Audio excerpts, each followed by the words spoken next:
Hello guys, ഇന്ന് എന്തുണ്ടാക്കുമെന്ന് ആലോചിച്ചിരുന്നപ്പോഴാണ് ഒരു brownie കഴിച്ചാലോ എന്ന് ആലോചിച്ചത്.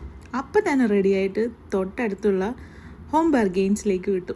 വാലന്റൈൻസ് ഡേ ആയതുകൊണ്ട് കുറച്ച് ഗിഫ്റ്റ് ഐറ്റംസ് ഒക്കെ വന്നിട്ടുണ്ട്. നമുക്കിപ്പോൾ ആ സെക്ഷൻ്റെ ആവശ്യമില്ലാത്തത് കൊണ്ട് നമുക്ക് വാങ്ങാൻ വന്ന സാധനം വാങ്ങാം. ദേ ഇരിക്കണോ നമ്മുടെ ബ്രൗണി പാക്കറ്റ്.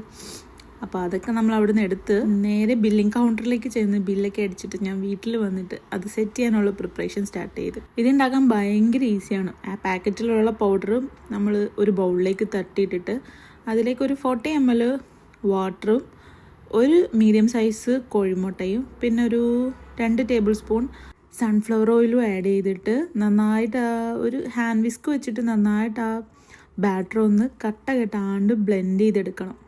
എനിക്ക് തോന്നുന്നില്ല ഇതിലും സിമ്പിളായിട്ട് ബ്രൗണി ഉണ്ടാക്കാൻ പറ്റുമെന്ന്. ഇത് ഭയങ്കര ഈസി മെത്തേഡാണ്. നിങ്ങളൊന്നും ട്രൈ ചെയ്തിട്ടില്ല എന്നുണ്ടെങ്കിൽ UK യിലുള്ളവരാണെങ്കിൽ ഒന്ന് വാങ്ങിയിട്ട് ട്രൈ ചെയ്ത് നോക്കുക. നന്നായിട്ട് ഞാൻ നല്ല മിക്സ് ചെയ്ത് നല്ല പേസ്റ്റ് രൂപത്തിലാക്കി എടുത്തിട്ടുണ്ട്. എന്നിട്ട് നമുക്ക് ഒരു മൈക്രോവേവ് സേഫ് ആയിട്ടുള്ള ഒരു കണ്ടെയ്നറിലേക്ക് ഈ തയ്യാറാക്കിയ ബാറ്റർ ഒഴിച്ചു കൊടുക്കാം. ഇത് ഭയങ്കര ഈസി മെത്തേഡാണ് കേട്ടോ. ഇത് ചെയ്യാൻ എനിക്ക് തോന്നുന്നു 2 മിനിറ്റ് കൊണ്ട് ഇതിൻ്റെ ബാറ്റർ റെഡിയായിട്ട് കിട്ടും. എന്നിട്ട് ഒന്ന് ടാപ്പ് ചെയ്ത് കൊടുക്കുക. അതിൻ്റെ എയർ ബബിൾസ് എന്തെങ്കിലും ഉണ്ടെങ്കിൽ പോവാം. ഇതിൽ ഓൾറെഡി ചോക്ലേറ്റ് ചിപ്സ് ഉണ്ട്. പിന്നെ എക്സ്ട്രാ എൻ്റെ വക കുറച്ചും കൂടി ഇരിക്കട്ടെ എന്ന് എഴുതിയിട്ട് ഞാൻ കുറച്ചും കൂടി നല്ല ചോക്ലേറ്റ് ചിപ്സ് ആഡ് ചെയ്യുന്നുണ്ട്. ബ്രൗണി ആകുമ്പോൾ കുറച്ച് ഫഡ്ജ് പോലെ ഇരിക്കുന്നതാണ് എനിക്കിഷ്ടം. ഇങ്ങനെ ചൂയി ഇരിക്കില്ലേ, ആ ബ്രൗണിയാണ് കേട്ടോ എനിക്ക് ഭയങ്കര ഇഷ്ടം. എന്നിട്ട് നന്നായിട്ട് അതിൻ്റെ മുകളിലേക്ക് ആ ചോക്ലേറ്റ് ചിപ്സൊക്കെ ഇട്ട് കൊടുക്കുക. എന്നിട്ട് നേരെ നമുക്ക് ഓവനിലേക്ക് കയറ്റാം. മൈക്രോവേവനിൽ ഒരു 600 വോൾട്ടിൽ ഞാനൊരു 15 മിനിറ്റാണ് ബേക്ക് ചെയ്യാൻ വെച്ചത്. അപ്പോൾ തന്നെ അത് റെഡി ആയിട്ടുണ്ട്. അതിലും കൂടുതൽ വെച്ച് കഴിഞ്ഞാൽ ചിലപ്പോൾ ഇത് ഹാർഡാവാൻ ചാൻസ് ഉണ്ട്. അപ്പോൾ നമ്മൾ ബ്രൗണി ഇവിടെ റെഡി ആയിട്ടുണ്ട്.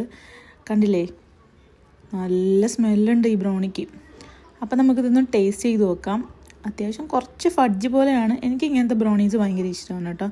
നല്ല ചൂടുണ്ട്. നമുക്കൊന്ന് ടേസ്റ്റ് ചെയ്ത് നോക്കാം. സൂപ്പർ ബ്രൗണിയാണ് കേട്ടോ.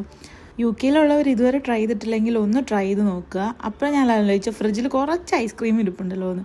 കുറച്ച് ഐസ്ക്രീമും ബ്രൗണിയും കൂട്ടി കഴിക്കാം. ഈ കോമ്പിനേഷൻ ഇഷ്ടമുള്ളവരുണ്ടോ?